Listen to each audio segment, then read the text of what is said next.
마태복음 5장 7절에서 12절 말씀 같이 합독하도록 하겠습니다.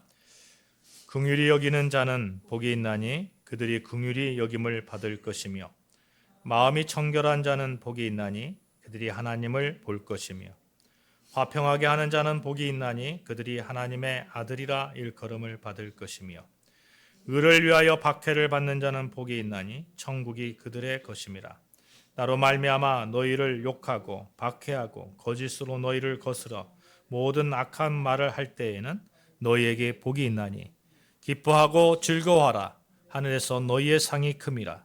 너희 전에 있던 선지자들도 이같이 박해하였느니라. 아멘. 우리 같이 이렇게 인사하십시다. 우리는 하늘의 상이 큽니다. 시작. 우리는 하늘의 상이 큽니다. 오늘 말씀에서 분명하게 우리에게 말씀하고 있죠.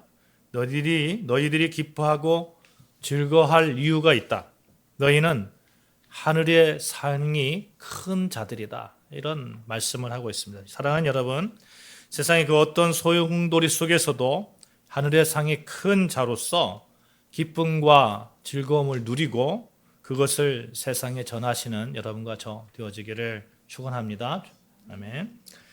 지난주 마태복음 5장에 기록된 팔복의 전반부 가르침을 통해서 낮은 곳에 임하는 하늘의 위로라는 말씀의 제목으로 은혜를 나누었어요.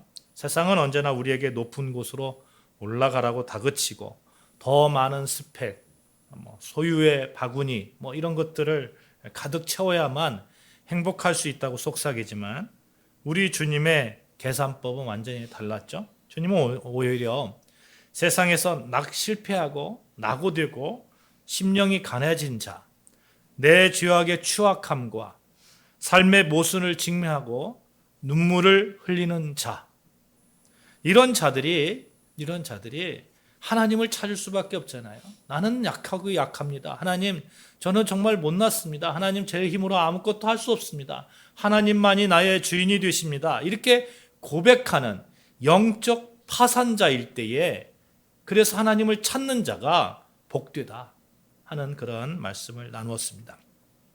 사랑하는 여러분, 내가 영적 파산자임을 인정하며 내 안에 더러운 자아를 십자가 앞에 완전히 쏟아 버릴 때에 역설적이게도 그 텅 빈 심령 속에 하나님의 나라의 거룩한 통치와 하늘의 위로가 이렇게 차고 넘치는, 그래서 가슴 벅찬 복음의 그런 어떤 능력, 이 능력으로 살아갈 수 있는 그런 것을 우리가 살펴보았죠.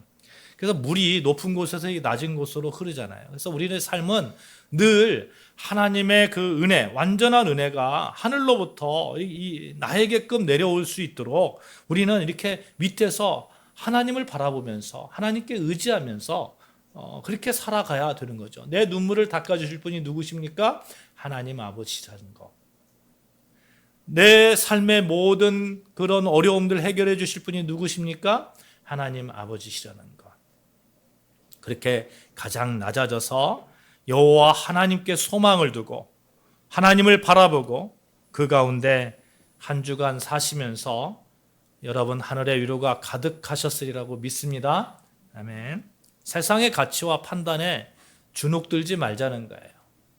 그리스도 안에서 하늘의 모든 신령한 복을 소유한 하늘 백성다운 당당함으로 이렇게 살아가자는 것입니다.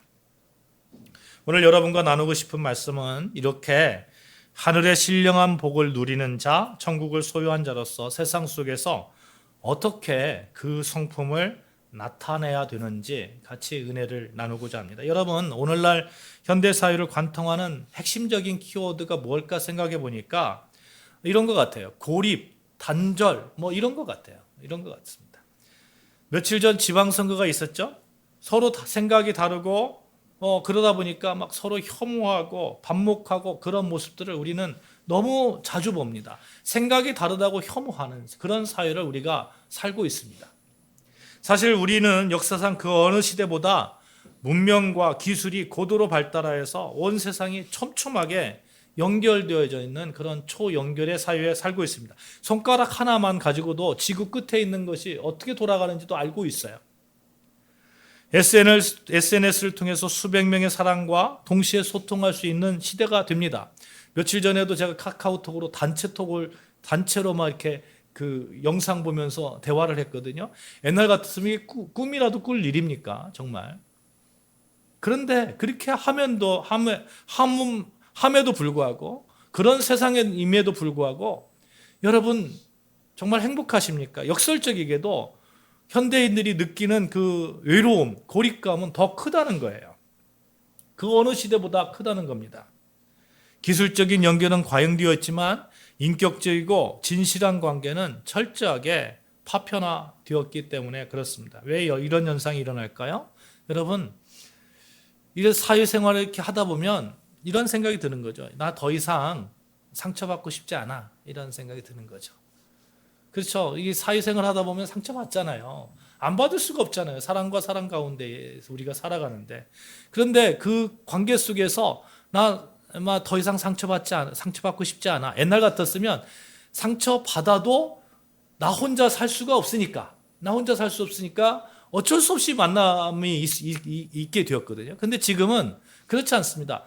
얼마든지 나 혼자 살 수 있어요. 뭐 인터넷으로 클릭 딱 하면 바로 뭐 쌀이 배달되고 또 뭐가 배달되죠? 뭐 음식물이 배달되고 뭐 필요한 것들 다 채워집니다.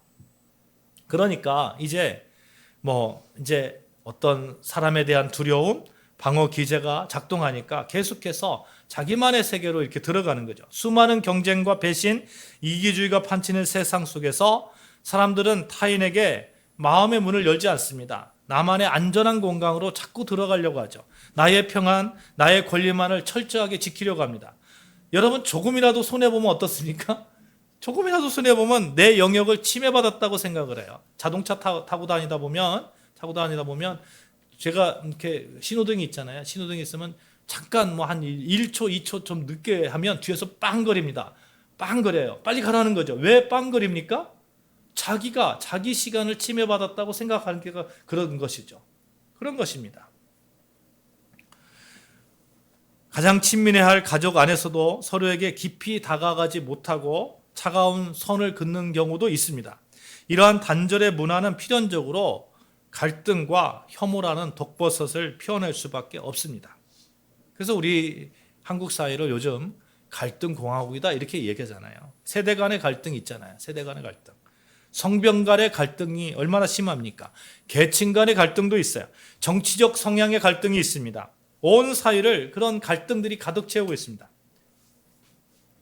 사람들이 팩트나 진실에 관심이 있을까요? 여러분? 그 관심이 있을까요?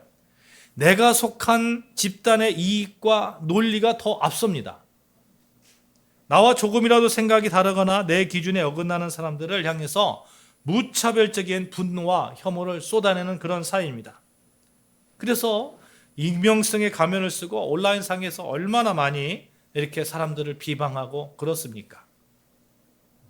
근데 참으로 안타까운 것은 여러분, 세상에 이렇게 고립과 단절의 병폐가 하나님을 사랑하고 이웃을 내 몸과 같이 사랑하라고 부름받은 거룩한 교회 공동체 안에서도 고스란히 스며들어 있다는 겁니다. 고스란히.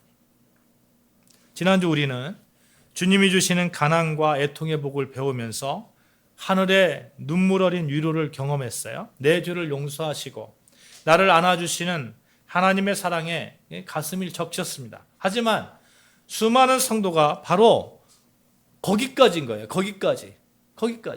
하나님께 은혜 받은 거기까지인 거예요. 하나님께 받은 그 찬란한 은혜와 위로가 내 이웃을 향해서 깨어진 세상을 향해 밖으로 흘러가지 못하고 내 내면에만 고여 있는 겁니다. 내 내면에만. 교회 안에서 예배를 드리고 은혜 받을 때는 한없이 거룩하고 따뜻해 보입니다. 그런데 예배당 문을 나서는 순간 저도 역시 앞에서 안 가면 빵거리는 거예요. 자동차 안 가면 빵거리고 화내고 세상 사람들과 구별된 게 전혀 없는 것처럼 느껴집니다. 그래서 복음이 이기적인 복음이 되었어요. 이기적인 복음. 그 결과 내 곁에서 피눈물을 흘리면서 고통받는 지체들의 아픔에 무감각해졌습니다. 여러분 교회 다니는 그 젊은 청년들 한번 보세요. 젊은 청년들이 말을 그게 나하고 무슨 상관인데 이런 말 자주 합니다. 세상 애들이 세상 사람들이 학교에서 그 무슨 상관인데 무슨 상관 뭐 누가 뭐 죽어가요? 죽어가면 그럼 뭐 나하고 뭐 무슨 상관인데 이렇게 말하는 것들이 보편화됐어요. 전쟁에서 사람이 죽어가도 뭐 사람이 배고파서 뭐 힘들어해도 그게 나하고 무슨 상관인데 그런데 교회에 다니는 젊은 청년들, 젊은 학생들조차도 그것이 나하고 무슨 상관인데 이렇게 말한다면 문제가 있는 거 아닙니까? 심각한 교회의 그런 그 교육의 문제가 있는 거 아닙니까? 신앙의 문제가 있는 거 아니에요? 은혜가 유통되지 못하는 거예요. 유통. 여러분 은혜의 유통이 있어요. 유통되어야잖아요. 이렇게 내가 받은 거 하나님께 받은 거 이게 남에게 유통되어야잖아요. 근데 유통을 안 시키지 않는 거예요. 교회에 다니는 사람들이 이러다 보니까 더 이기적이다는 말을 들을 수밖에 없는 겁니다. 바로 이러한 고립과 혐오의 대홍수 속에서 오늘 예수님께서 갈릴리 그 산에서 말씀하시는 거예요. 천국 시민이 도달해야 될 영적 성숙이 무엇인가? 영적 성숙이 무엇인가? 오늘 본문의 팔복의 후반부는 전반부와 매우 독특한 구조적 대조를 이루고 있습니다. 팔복의 전반부는 가난, 애통, 온유 뭐 이런 거 나오잖아요. 이런 거 나오는데 하나님 앞에서 내 자아가 철저하게 깨워지는 어떤 비워지는 그리고 내밀하고 하나님과의 수직적인 그런 성품에 그런 집중되어 있다면 오늘 우리가 같이 보신 이 본문의 말씀은 긍휼, 청결, 화평 뭐 이런 것들은 누구하고 연결되어 있는 거예요? 이 수평적으로 내 이웃과 뭐 내 부모, 내 자녀들, 내 이웃, 내 교인, 내 같은 성도들 이 수평적이고 관계적인 성품으로 말씀하고 있는 거예요. 주님은 오늘 우리를 향해서 아주 단호하고 영광스러운 천국 백성이 가슴에 품고 살아야 될 하나님의 마음을 가르쳐 주는데요. 여러분, 너희는 구원받은 자로서 예수 그리스도의 성품을 닮아서 하나님의 은혜를 유통하라 하는 겁니다. 하나님의 은혜를 복음을 나누어라 하는 겁니다. 세상의 천국 백성의 기쁨을 나누라는 거예요. 보여주라는 겁니다. 내가 이만큼 기뻤으니까 이 기쁨을 누군가에게 보여주라는 거예요. 나누라는 겁니다. 화평을 나누라는 거예요. 하나님으로 인해서 예수 그리스도로 인해서 내가 평화를 얻었으면 그 평화를 나누라는 거예요. 나 혼자 골방에 앉아서 뭐 고요히 누리고 사색하고 하나님 정말 감사합니다. 하나님 평안 주셔서 감사합니다. 주님의 은혜입니다. 여기서 끝나는 것이 아니라 세상 속에 나아가서 그것을 나누라는 겁니다. 오늘 보면서 주님은 긍휼히 여기는 자는 복이 있고 마음이 청결한 자가 복이 있고 화평하는 자가 복이 있고 심지어 의를 위하여 박해를 받는 자는 천국의 주인공이라 이렇게 선언하고 있어요. 세상의 계산법대로라면 내 권리를 주장하고 선을 그어서 나를 보호하고 그러면 지혜로운 인생입니다. 주님은 그런데 타인의 아픔에 함께 울어주는 자, 그런 자가 진짜 하나님의 아들이다. 그런 축복을 말씀하고 있는 거예요. 오늘 본문 7절, 8절 같이 보실까요? 7절, 8절 같이 보십니다. 시작. 긍휼히 여기는 자는 복이 있나니 그들이 긍휼히 여김을 받을 것이며 마음이 청결한 자는 복이 있나니 그들이 하나님을 볼 것이며. 하나님께서 긍휼함을 얻은 자가 누구라고 합니까? 하나님께서 내가 너를 긍휼하게 해줄게. 내가 너를 긍휼히 여겨줄게 하는 자가 누구라고 합니까? 긍휼히 여기는 자. 긍휼히 여기는 자, 누군가를 향해서 긍휼히 여기는 자, 이런 자를 하나님께서 나도 역시 너를 긍휼히 여겨줄게 말씀하고 있는 거예요.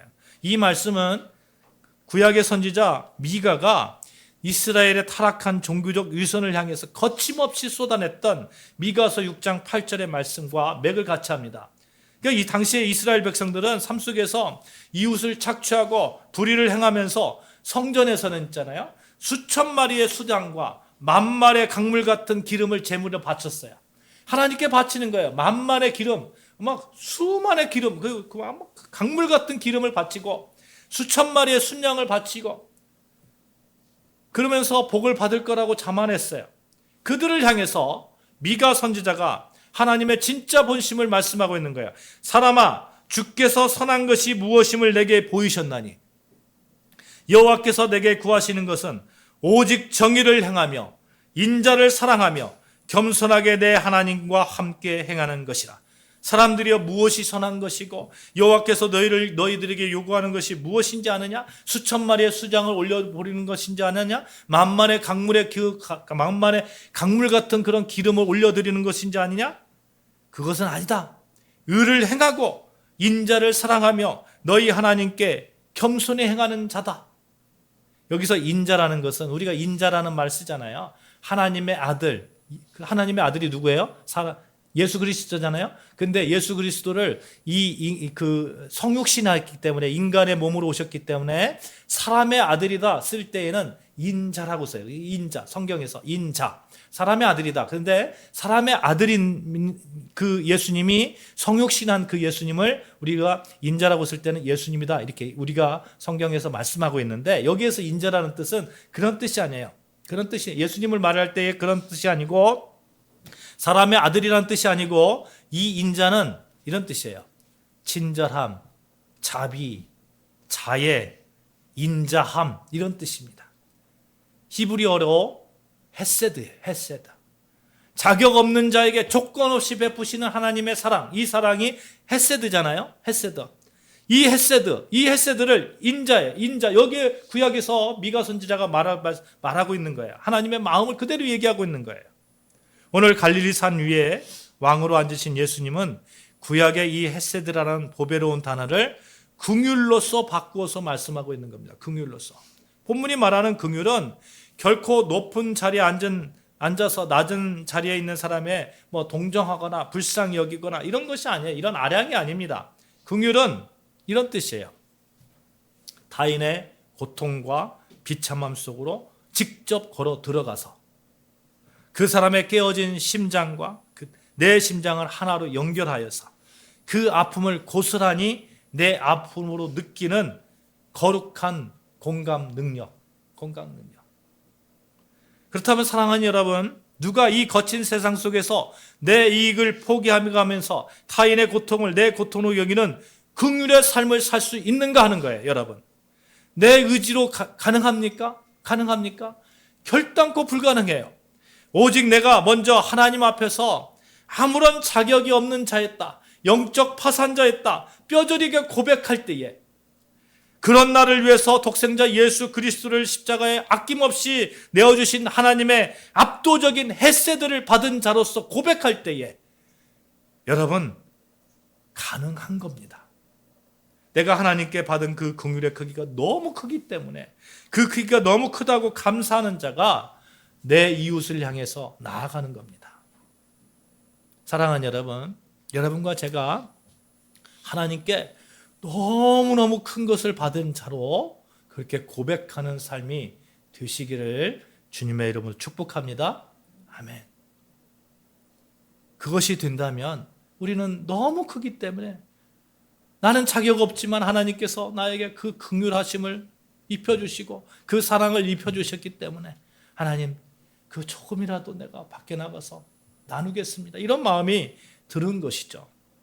이 긍휼의 성품에 이어서 8절에서 마음이 청결한 자는 복이 있나니 그들이 하나님을 볼 것이며, 이렇게 말씀하는 이유가 거기 있는 거예요. 여러분, 청결이라고 뜻하는 단어는 카다로스라는 단어인데 이런 뜻이에요. 두 마음을 품지 않는 것. 하나님을 향해서 두 마음을 품지 않는 거예요. 합금이나 불순물이 섞이지 않은 그 순수한 금과 같은 마음입니다. 우리가 인간관계 속에서 왜 상처를 받습니까? 마음의 동기가 청결하지 못하기 때문에. 겉으로는 친절을 베풀고 사랑을 베풀고 깊은 속에서 이렇게 친절하게 하는 것 같은데, 그 마음 속에 불순물이 섞여 있어요. 그게 언젠가는 튀어나와요.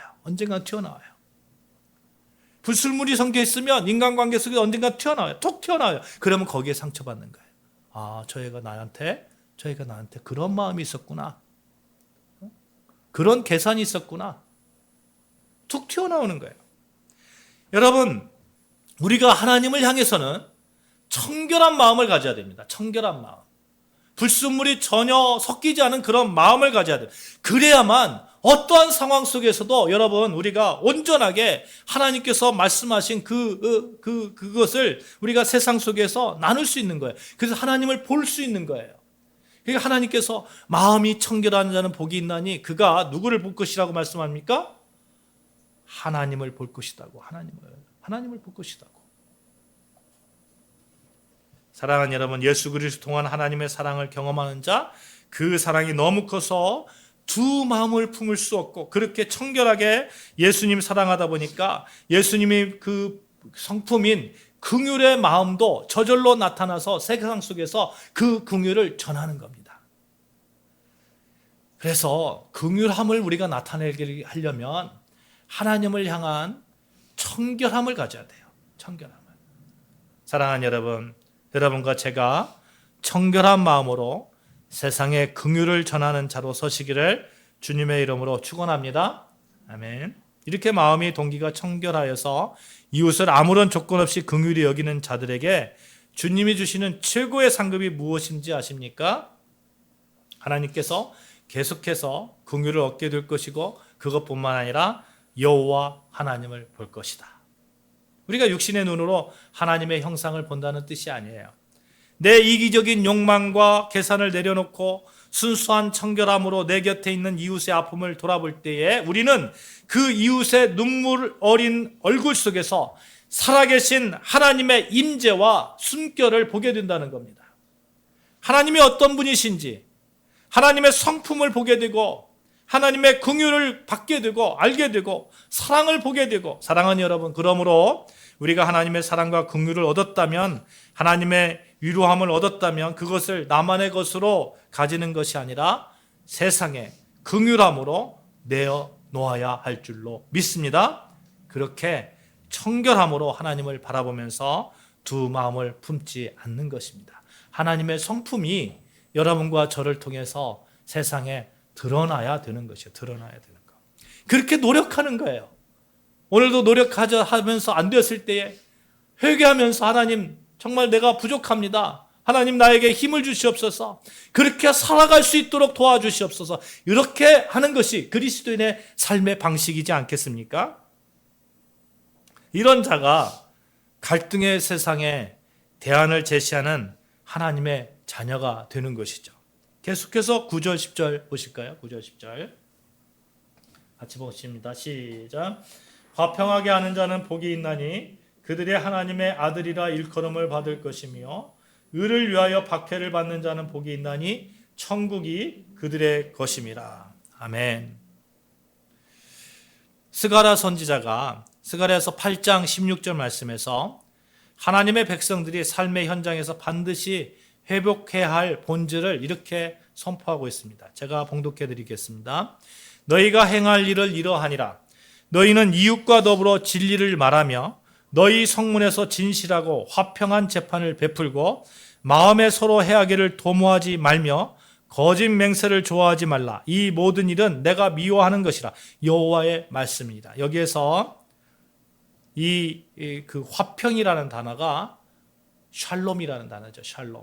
여러분, 구약의 이스라엘 백성들이 그토록 눈물로 갈망했던 샬롬, 스가랴 선지자가 공동체의 회복으로 핵심으로 제시했던 그 평화가 샬롬입니다.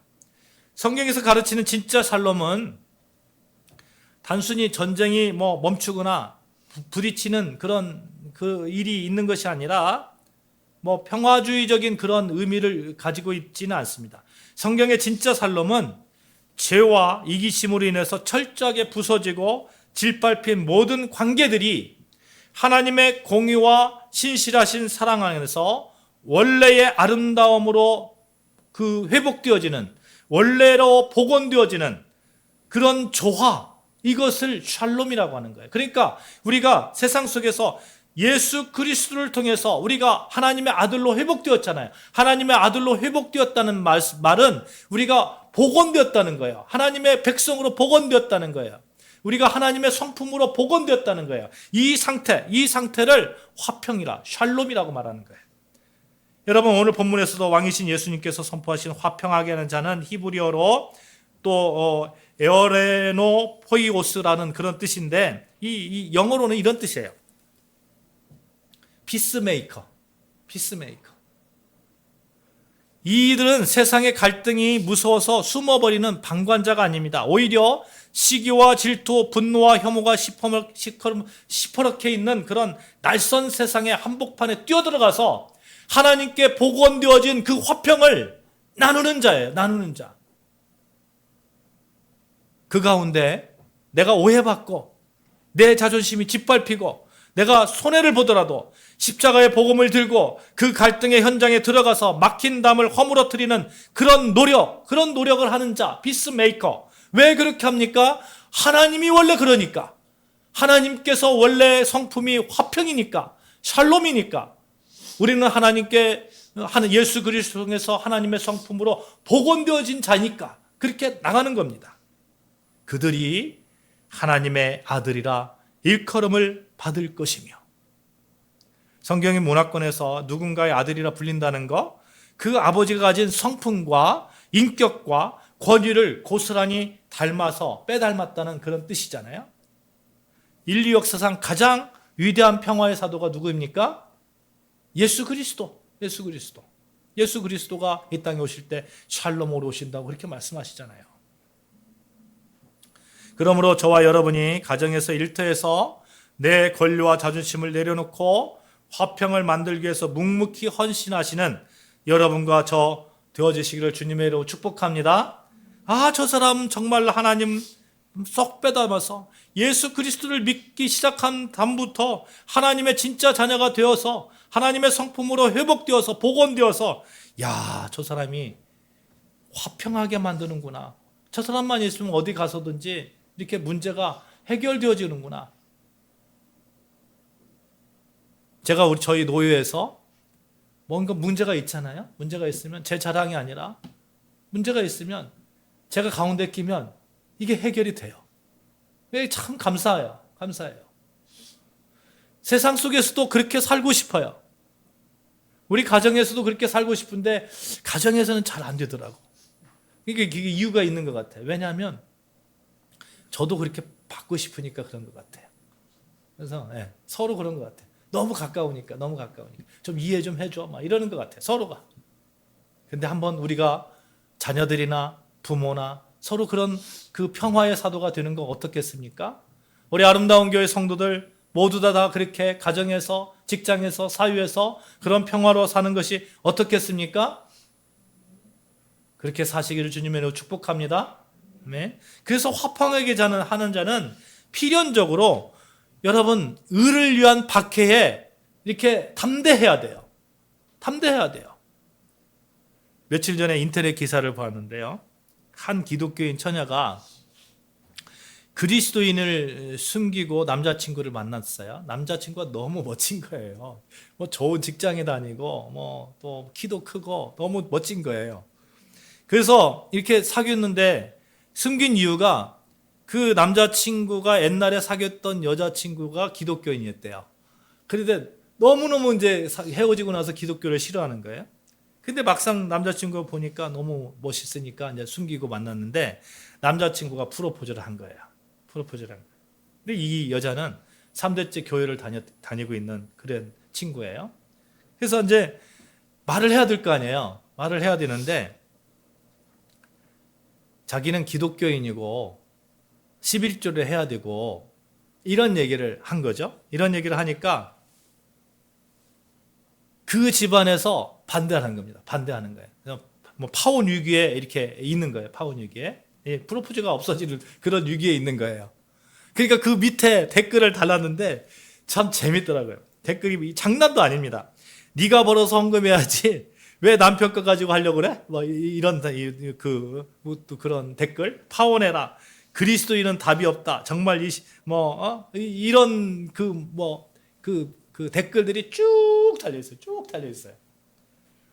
정말 이 시대에 그렇게 그리스도인으로 살아갈 때에 참 많은 어려움과 시선이 존재한다는 것을 새삼 느꼈습니다. 느꼈어요. 그래서 제가 우리 그 큰딸 아이하고 이런 얘기하다가 남자친구를 사귀는데 그리스도인 이런 얘기 하는 거 어때? 그랬더니 아빠 요즘 그리스도인들이라고 얘기하는 게 얼마나 마이너스인지 알아? 이렇게 이런 식으로 얘기하는 거예요. 그래서 둘째 딸한테 물어봤어요. 정말 그러니? 그때 자기 때에는 그렇지 않대요. 고등학교 이 시대에는 그냥 뭐 그리스도인이든 아니든 상관이 없다는 거예요. 가만히 생각했어요. 왜 그 30대 초반에 그런 그 혐오가 그렇게 심할까? 생각해 보니까 이유가 있더라고. 뭐냐면 그때 당시에 SNS가 그냥 그 30대 초반 중반이 있는 친구들이 성장할 때에, 중학교 고등학교 성장할 때에 SNS가 엄청나게 막 속도적으로 발전했잖아요. 그때 무엇이 있었습니까? 커뮤니티가 생겼잖아요. 남자 커뮤니티, 여자 커뮤니티 막 서로 섬기면서 막 서로 막 반목하고 싸우고 막 이런 그런 문화를 살았던 거예요. 그런데 SNS 지금은 그게 어느 정도 이렇게 그 순화가 됐잖아요. 그때는 순화가 없었어요. 뭐 되게 필터링이 없었어요. 필터링이. 그러니까 그 사고로 이렇게 살았던 그 시대의 사람들은 너무너무 그게 극명하게 서로 반목하는 것이 있는 것이죠. 그 얘기를 듣고 곰곰이 생각했어요. 정말 고민이 많이 드는 거예요. 많이 드는 거예요. 그러면 어떻게 하지? 어떻게 하지? 근데 이런 생각이 들더라고요, 여러분. 만약에 제가 흑인이에요. 근데 백인하고 만났어요. 백인하고 만났는데 너무 멋있어요. 너무너무 멋있어. 그래서 얼굴에다 맨날 분을 바르고 다니는 거예요. 분을 막 바르고 다니고 하얗게 뻑칠을 해가지고 하얗게. 그래서 백인처럼 보였어요. 그렇게 평생 살 수 있을까요? 평생 살 수 있을까요? 불가능할 것 같아요. 내가 그리스도인이라는 거야. 내가 그리스도인이라면 잠시의 갈등은 없어지겠지만 내가 속인다면, 그러나 그건 영원한 갈등 속에 나를 묻는 거 아니겠습니까? 여러분, 그렇습니다. 의를 위해서 핍박받는다는 거, 여러분, 우리가 감수해야 되는 하나님 자녀의 어떤 그런 그 삶의 방식인 거예요. 그러나 여러분, 기뻐하십시오. 그런 자에게 오늘 본문에서 뭐라고 말씀합니까? 의외로 기뻐하고 즐거워하라 말씀하고 있는 거예요. 기뻐하고 즐거워하라. 우리가 예수 그리스도의 성품을 닮아서 세상의 벽을 허물고 다리가 되려 할 때에 세상은 우리의 순수한 동기를 오해하고 이용하려 할 것입니다. 바보 같다고. 그러나 주님은 그렇게 말씀하지 않아요. 기뻐하고 즐거워하라 말씀하고 있습니다. 하늘의 상이 큽니다. 하늘의 상이 큽니다. 사랑하는 여러분, 하늘의 상을 받는 여러분과 저 되어주시기를 주님의 축복합니다. 그러면 모든 것이 해결되는 거예요. 하나님께서 정말 그 멋진 그런 삶을 우리에게 이렇게 길을 인도하시고 하나님께서 이렇게 이끌어 가시지 않겠습니까? 그래서 우리 기도 제목을 좀 구체적으로 할 필요가 있습니다. 기도를 할 때에. 무엇을 구할 때에 구체적으로 하시면 하나님께서 그렇게 이끌어 주시라고 믿습니다.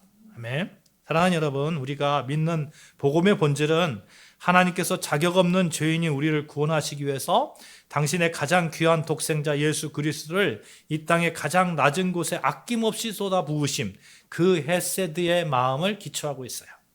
우리의 구원은 하나님의 철저한 구원과 조건 없는 은혜로 거저 주어진 선물 같은 겁니다. 내 힘과 공로, 도덕으로 얻어진 거 아니에요. 단 1%도 존재하지 않습니다. 그렇다면 그 압도적인 은혜를 받아서 존재가 된 바뀐 복원되어진 하나님의 성품으로 복원되어져 가는 여러분과 저는 그 성품을 세상 속에서 나누는 자로 서야 됩니다. 나누는 자로 서야 되는데 세상과 똑같은 자로 쓰면은 어떻게 되겠습니까? 그래서 우리는 기준을 분명하게 정해야 돼요. 내 삶의 기준은 예수 그리스도다. 우리 한번 고백해 봅시다. 내 삶의 기준은 예수 그리스도다. 이 평생의 그런 삶의 기준을 가지고 여러분 살아가시면 정말 멋진 그런 일들이 벌어질 줄로 저는 믿습니다. 이 오케스트라에 보면 그 막 여러 가지 막 바이올린 집사님 바이올린 비싼 거 얼마 정도 합니까? 제일 비싼 거 한 2, 3억 합니까? 죄송합니다. 죄송합니다. 2, 3억인 줄 알았는데 몇십억 한다네. 몇십억. 몇십억 하는 바이올린을 가지고 오케스트라에 앉아있는 그런 바이올리니스트. 몇십억 하는 첼로를 가지고 앉아있는 그런 첼리스트. 수많은 악기들이 있는데 기준이 없으면 그 아무리 좋은 악기라도 뭐 음악이 되겠습니까? 안 되잖아요. 그래서 오보에라는 그 기준을 나음을 가지고 삐 하면 거기에 맞추잖아요.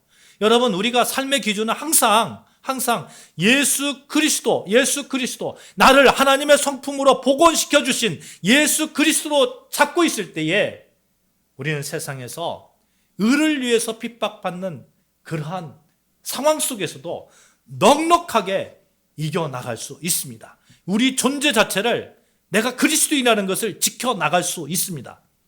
여러분, 지켜나가야 되지 않겠어요? 그리스도인으로. 나와 내 집은 오직 여호와를 섬기겠다. 여호수아가 말씀했잖아요. 그렇게 고백했잖아요. 여러분과 제가 그렇게 고백하고 있잖아요. 예수 그리스도를, 나와 내 집은 예수 그리스도를 섬기겠다 고백하고 있잖아요. 그 고백이 일평생 나아가기 위해서 의를 위해서 핍박받는 그 자리에 설 때에 당당하게 예수 그리스도라는 그 기준을 가지고 이렇게 나아가면 정말 멋지게 승리할 수 있으리라고 믿습니다. 제가 며칠 전에 저희 성악 아카데미 있잖아요. 성악 아카데미 하는데 거기에 목사님들 목회자 성악 아카데미 있어요. 근데 목회자 성악 아카데미 있는데 거기에 은퇴하신 목사님들이 몇 분 계세요. 근데 이런저런 얘기를 하는데 정말 존경하는 그러한 목사님이에요. 정말 어려운 가운데서도 목회를 정말 잘하셨고 이런 목사님인데 이런 말씀하시더라고. 무슨 문제가 생기면 나는 예수님이라면 어떻게 하셨을까? 이 기준을 가지고 봅니다. 이렇게 말씀하시는 거예요. 그런데요, 사실 그 말 많이 듣잖아요.